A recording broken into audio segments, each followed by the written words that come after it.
Not gonna waste anyone's time, so drop a like and subscribe to the channel and let's get right into the video. Listing things the old NBA 2K games did better than NBA 2K24. And let's get the list started, starting with number 1, which would be my court. Not having a my court in NBA 2K24 is really annoying. And I think I can speak for everyone that says they would much rather have the my court than the Gatorade facility, as the Gatorade facility is just delayed and very laggy at all times.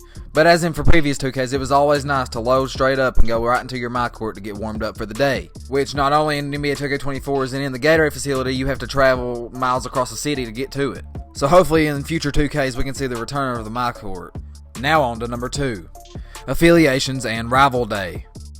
Now, for those that was around in NBA 2K16 whenever they had Rival Day, I'm sure you remember, but anyone that wasn't around, let me explain this to you. Back on NBA 2K16, they had Rival Days every weekend, and it would tally up the total for each affiliation's wins total in that day. This would go on for weeks, until the end of Rival Day, whenever Rivet City ended up winning and getting upgraded to a new park. Yes, the winner of Rival Day got a brand new park to play in for the rest of the year, and that would never happen in NBA 2K24. So on to number 3, custom t-shirts.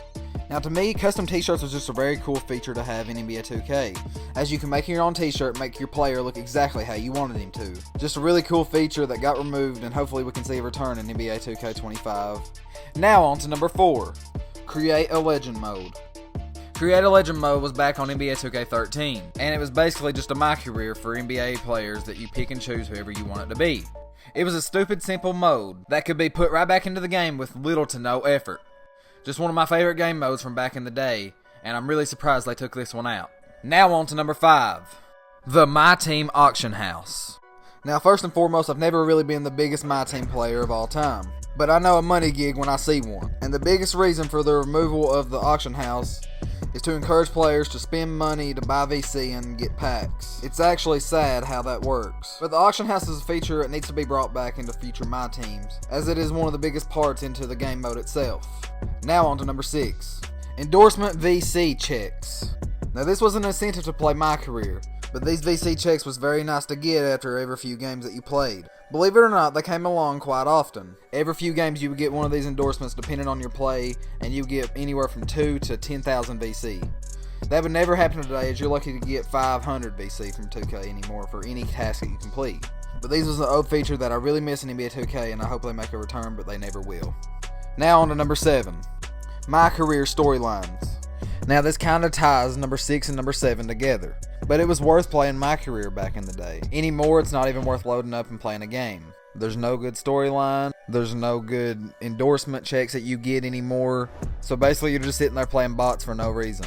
But this ain't really a feature that's went away, because they are still in the new 2K games, but they are just not as good. As for NBA 2K16 peaked it off. Now on to number 8, High Rollers in the stage.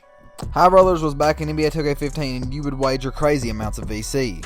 It will probably never be back in NBA 2K, at least consistently, because the better players at the games who's more likely to spend money on VC was obviously winning a lot of VC off of this. Now on to number 9, events.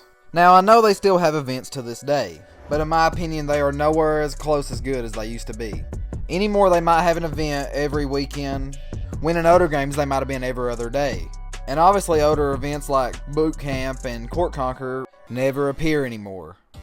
Only events that come out anymore, maybe besides Double Rep every 6 weeks or so, is ones ran by cheaters, and they're obviously going to win, or at least have a huge advantage in winning. Therefore, I think events used to be better in the older 2Ks. Please let me know if your all's thoughts and opinions below. Please like this video, leave a comment, and share this video. Subscribe to the channel as I'm on my road to 100 subscribers, and I'm out. Thank you all.